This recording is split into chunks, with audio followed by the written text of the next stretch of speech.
Hey, before we get into today's conversation, I want to share news that broke after we taped. A suspect has been arrested in the death of Charlie Kirk.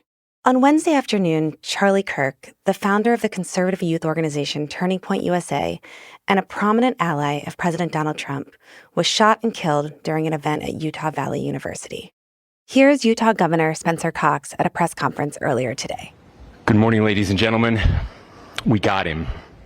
The suspect's name is Tyler Robinson. He's 22 years old. On the evening of September 11th, a family member of Tyler Robinson reached out to a family friend who contacted the Washington County Sheriff's Office with information that Robinson had confessed to them or implied that he had committed the incident. Police followed up on this tip. They matched Robinson's car and clothes to those believed to belong to the alleged shooter.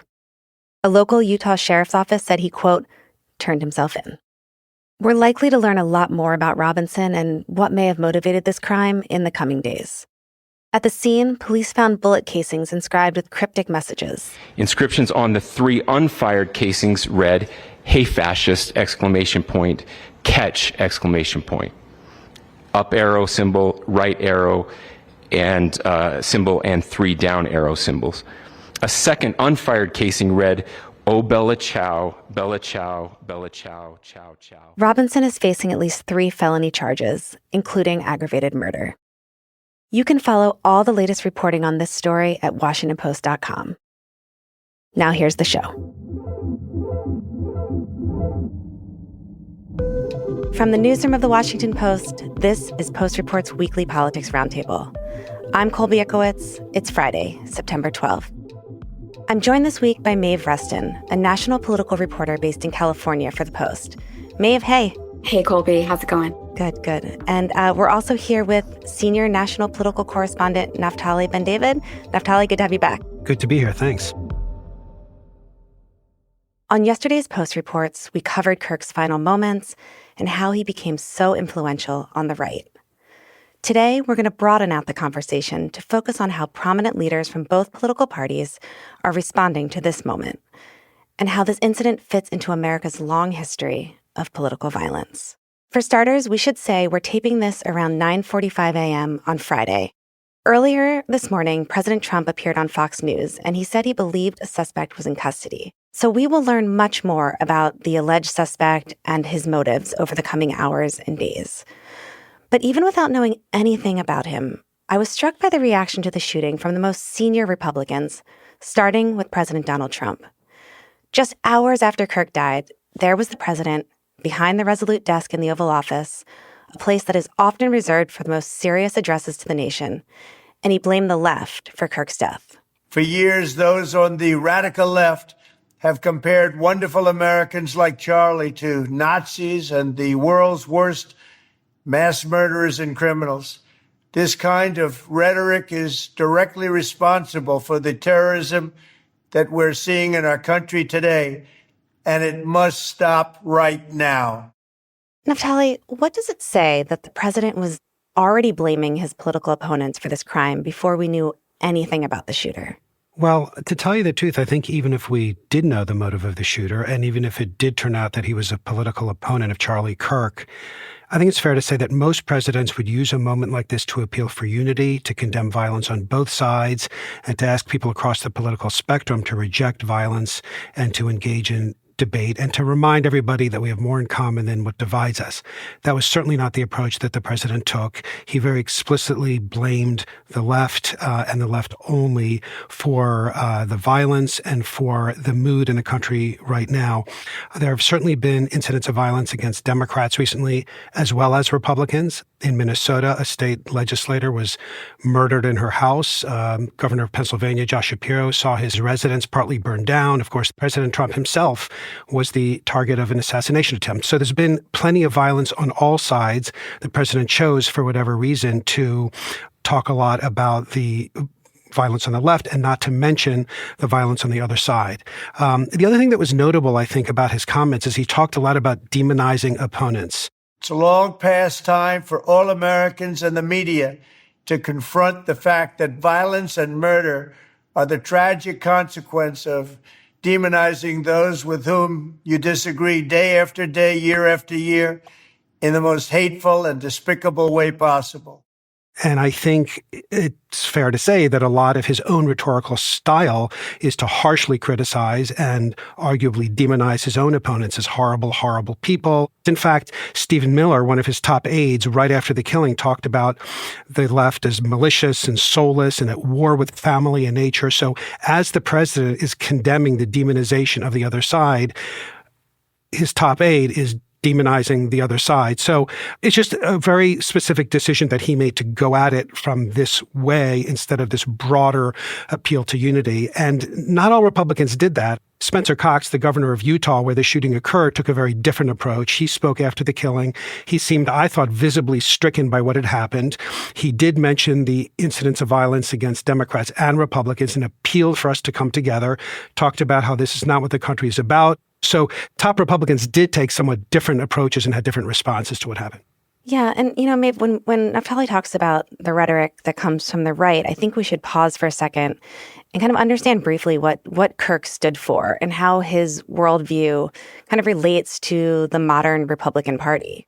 So Kirk ran this youth-focused conservative organization, Turning Point USA, that really has risen to prominence over the last couple of years. He was a very strong supporter of Donald Trump, very close with Donald Trump's son, Donald Trump Jr., and he echoed many of the Trump policies, but also far-right stances, whether it was against immigration or against diversity, equity, and inclusion initiatives. He was an advocate against abortion, also really vocal in being anti-trans.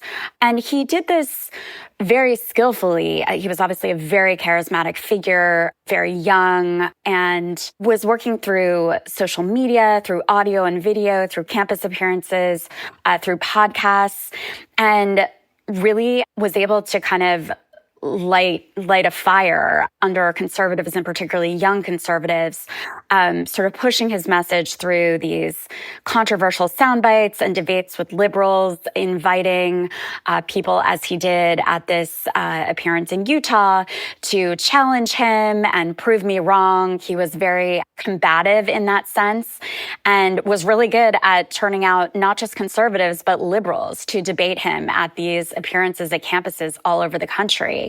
And he ultimately did really build like a movement. I mean, he sort of made conservatism cool again among young people. Another thing, we talk about Kirk and how close he was to the Trumps. He was close to a lot of people in like the highest ranking parts of the Republican Party. And he also was close to people that kind of make up this informal online magosphere.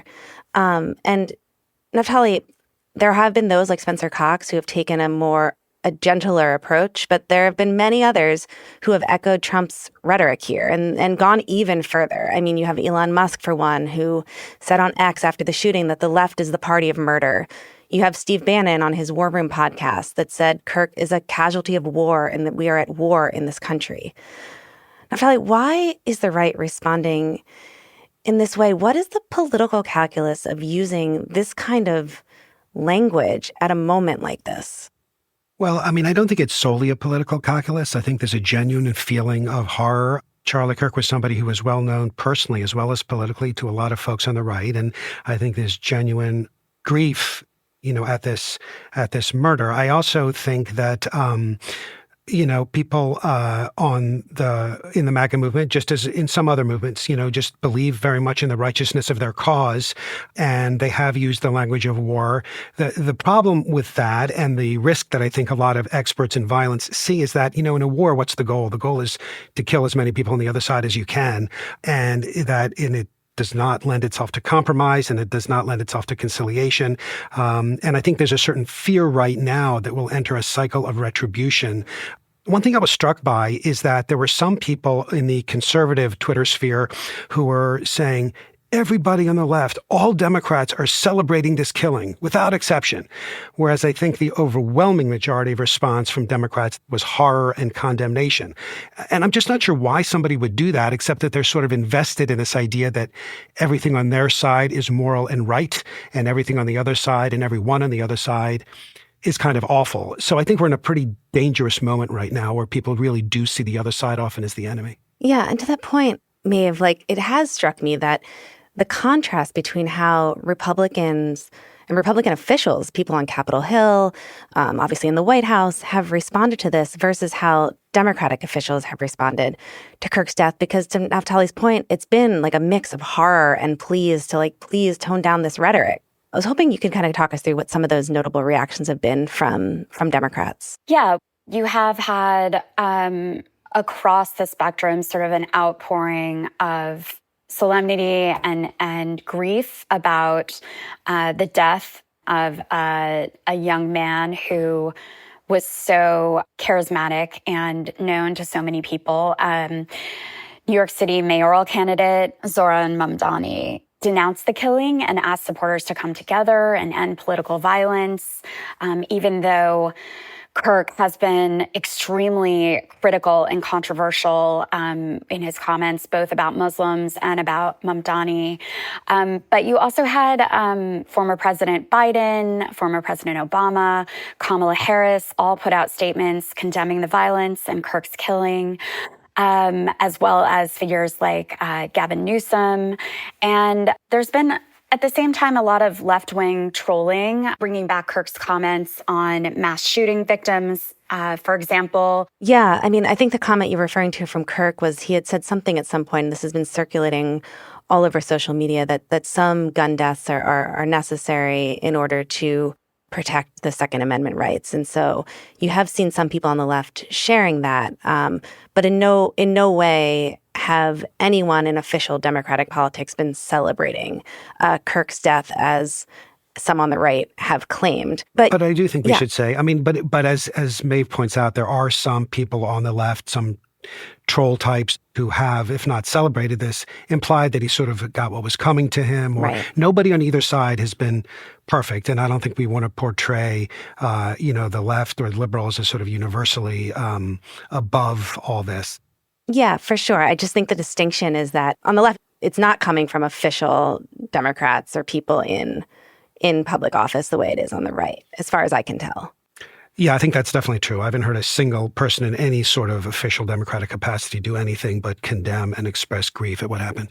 In fact, Maeve, some of them have gone even further to praise Kirk. I mean, you cover California Governor Gavin Newsom very closely being there in California. And he put out a statement where he talked about how much he admired Kirk and then encouraged people to, quote, honor Charlie's memory through open debate.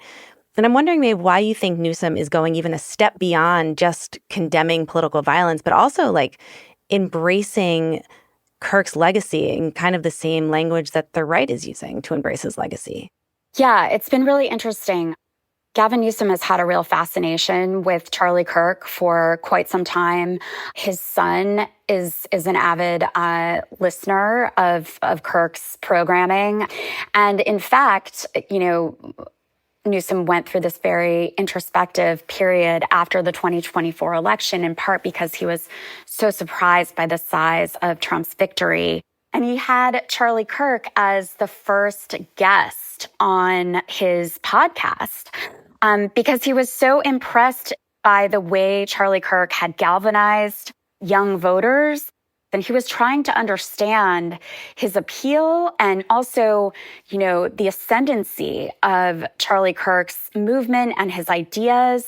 I think that he really respected him as someone who was able to encourage this open debate among a younger generation and wasn't afraid of it, and really got out there and engaged people who were on the other side of the political spectrum. Yeah, one thing that I think a lot of Democrats admired about Charlie Kirk, even as they strongly disagreed with his message, was his willingness to sort of plunge into strongholds of the other side, namely liberal college campuses. I think we had gotten to a point in society where conservatives talked to conservatives and went on conservative radio shows and television programs, and liberals did the same thing on the left.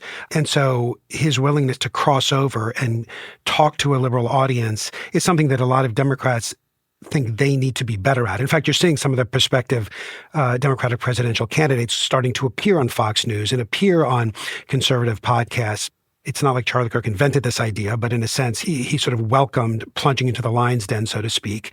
And so I think for that reason, he was certainly, if not a subject of admiration by liberals, they looked at him and thought that they should be doing some of what he's doing on the other side.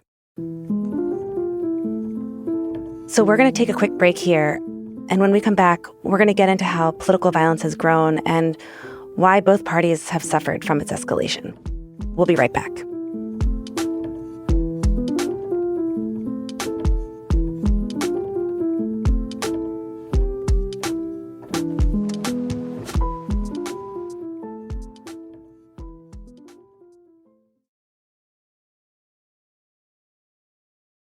So I want to broaden out our conversation a little bit because, Naftali, you wrote this really insightful piece on political violence this week where you said that we're entering a new era of violence.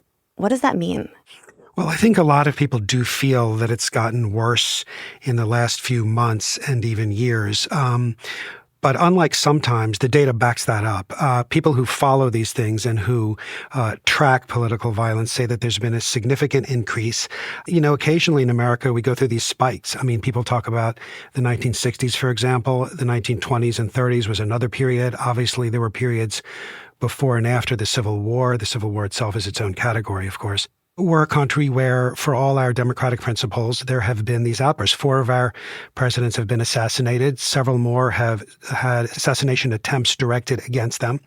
And this just seems to be a time when, driven by whatever it is, there is this increase. And people who study this stuff warn against it. Probably needs to be said that an overwhelming majority of Americans oppose political violence in all its forms. You'll see some studies that say that, depending on how you phrase the question, 1 in 10 people are willing to say that they could support it under some circumstances at least. But, you know, it doesn't take very many people to perpetrate political violence. It takes one, as we see. So even if the great majority opposes it, you know, there's still a disturbing number of people who are in support of it. So when people feel that things are coming apart at the seams, that's not completely without foundation. Yeah, and it seems like the one thing that could come out of this is this era of fear, right? Like, if you're a public official, if you're a prominent member of a political party, that you're going to be scared. And we're seeing people cancel events due to security concerns. You saw Representative Alexandria Ocasio-Cortez, who's a Democrat from New York, Representative Nancy Mace, who's a Republican from South Carolina. They have canceled their events because they are afraid. Maeve, what do you make of that? Well, I think that, you know, that we've actually been in this era for a while. You know, AOC has talked about getting death threats. You know, even after January 6th, there was a lot of concern about the safety of members of Congress. There was a debate over getting them more security and surveillance to make sure that they were safe. But you know, I mean, as Naftali was saying, like, there have been other eras like this that were also very scary, whether it was, you know, the JFK assassination, the assassination of Dr. Martin Luther King Jr. And so we're in a moment where everyone is thinking about this at all times. And I think it will have kind of a chilling effect for a while on you know, political activity and rallies. Obviously, from what we know so far of this incident with Charlie Kirk, he did have a security detail, a small security detail with him. But obviously, he was outside in a venue that had a lot of vulnerabilities. And, you know, those are the kinds of things in political campaigns that an advanced staff tries to think about way ahead of time. Yeah, I mean, I think about the fact that, like, one thing that makes our democracy so special is that people can approach their lawmakers, right? There were, you know, they march in parades, they go to events, they hold, you know, maybe not as much as they used to, but they hold town halls, they hold rallies. And, like, what does it mean for our democracy, Naftali, if people stop doing that? I mean, I think it would really change the character of it. It's true that one of our images of American democracy is people marching in those 4th of July parades and attending ribbon cuttings. And, we haven't mentioned yet former Congresswoman Gabrielle Giffords, who represented a district in Arizona, was holding a constituent event in front of a supermarket in 2011 when she was shot and grievously wounded and others in her party were killed. So I think there is a risk that it changes the character of our democracy. We're seeing town halls get very, very angry, these town hall meetings that are held by members of Congress, not for the first time, but we have seen some members cancel them. And so I think it is a real risk. I talked to Senator Tina Smith of Minnesota. Her name was on a hit list that was found in the car of the alleged perpetrator of the Minnesota killings. And she said, I'd be a fool not to change my routines. I mean, you have to worry about yourself. You have to worry about your family. So I do think that there's a risk here that as these things continue, if they do, that we'll see some change in the character of the American democratic process. Will it also change the people that involve themselves in the political process? Why run for office? Why do what Charlie Kirk was doing and try to mobilize voters on college campuses if it is something that puts your life at risk? At the same time, Colby, I would say that, people are so impassioned on both sides. And, in the case of a lot of liberals after the 2024 loss, we've seen a huge surge in people wanting to run for office and really believing that, this is something that is, incredibly important for the political survival of the nation. There are a lot of people like teachers and labor organizers and just regular people who are committing to run and are contacting these groups that help train them. We saw Bernie Sanders recruiting a lot of young people to run and regular people to run and talking about how that's important at every level. So it's kind of like these two opposing forces that are converging here in a really fascinating way. It's a great point, Maeve, because it's also made me think, in this incredibly heated partisan moment, to your point, Democrats were, responding to Trump's political agenda, being incredibly critical of actions like sending the National Guard into cities or increasing immigration raids. And is there going to be a chilling effect on speech, too, when everything critical they say might be seen now through the lens of inciting violence against the right? Can Democrats still criticize Trump and not be accused of, again, inciting violence against him and his party? It's so tricky because, there have been a lot of instances where people have talked about figures within Donald Trump's circle as Nazis or other inflammatory comparisons to really evil figures of the past.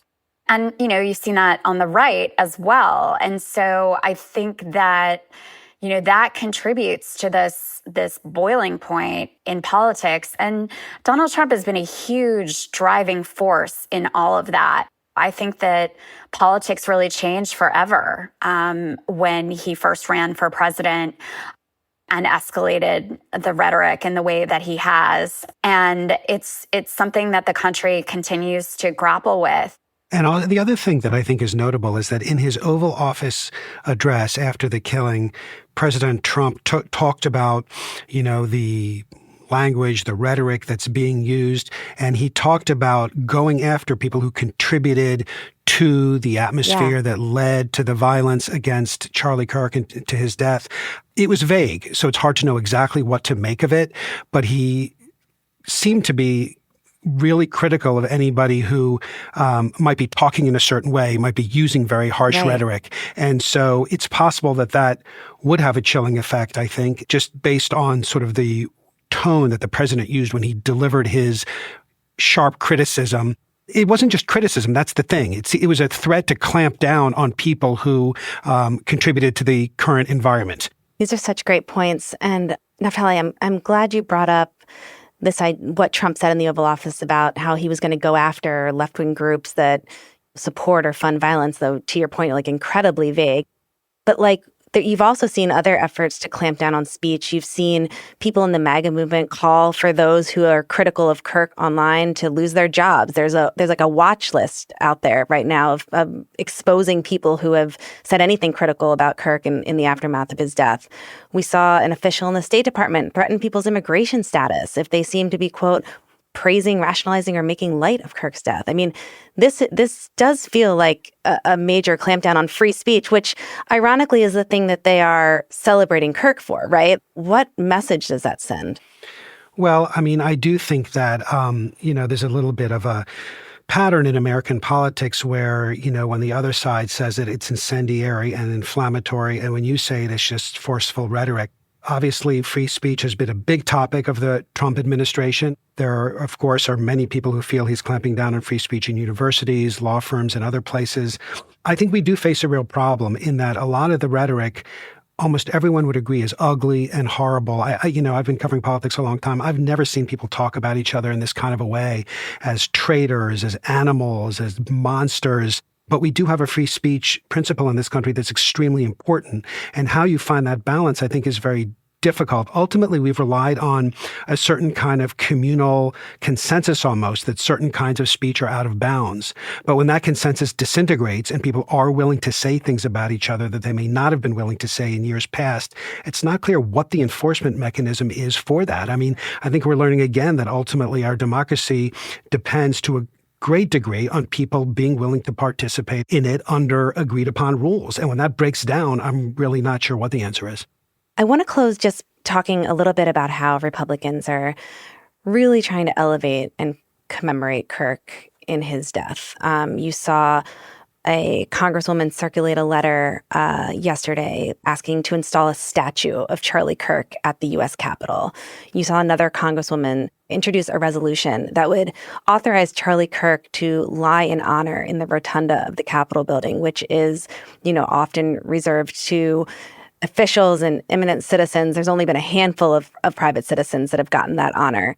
I mean, I have noticed that as well, that when people talk about how best to memorialize him, to memorialize this event, that there's talk of treating him as something like a public official, a government leader, a statesman, rather than as a private citizen and one who engaged in partisan political combat. I'm reluctant to pass any judgment on that, but I just would note it as something that is true. I think to conservatives, a lot of them see him as a civil rights leader. They see DEI as racist, and they see him as someone who is fighting that racism. And, there's all kinds of reasons for that. I think that, as Naftali said, you have to sort of view this through the lens of how conservatives view Kirk. He is a figure with considerable stature in the Republican Party. And, some have even said that he did more than anyone else on the right to really help Trump galvanize these younger voters and young men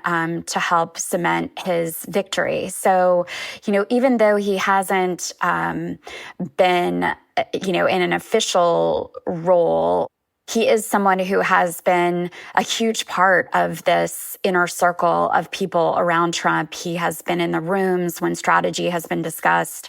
He is also just a real figure on the national stage among Republicans. And I think that they feel that he should be honored in a way that goes beyond political statements.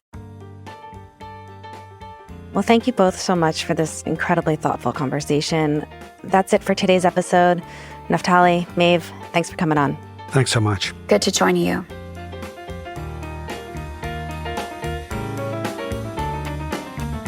Naftali Ben-David is a senior national political correspondent for The Post. Maeve Reston is a national political reporter for The Post. Before we get to the credits, I want to play one more piece of this morning's press conference, which you heard at the beginning of the episode. It fits with the overall theme of today's show. Here again is Utah Governor Spencer Cox, praising his state for its response to political violence. There were vigils and prayers and people coming together to share the humanity. And that, ladies and gentlemen, I believe is the answer to this. We can return violence with violence. We can return hate with hate. And that's the problem with political violence, is it metastasizes, because we can always point the finger at the other side. And at some point, we have to find an off-ramp, or it's going to get much, much worse. But see, these are choices that we can make. History will dictate if this is a turning point for our country. But every single one of us gets to choose right now if this is a turning point for us. That's it for Post Reports. Thanks for listening. Today's episode was produced by Arjun Singh with help from Zoe Cummings. It was mixed by Sean Carter and edited by Laura Benshoff. Thanks also to politics editor Dan Egan. Our team also includes Rena Flores, Ted Muldoon, Alana Gordon, Ariel Plotnick, Rennie Sternovsky, Sabby Robinson, Emma Talkoff, Peter Bresnan, Thomas Liu, Renita Jablonski, Elahe Izadi, and Martine Powers. I'm Colby Ickowitz. Have a great weekend.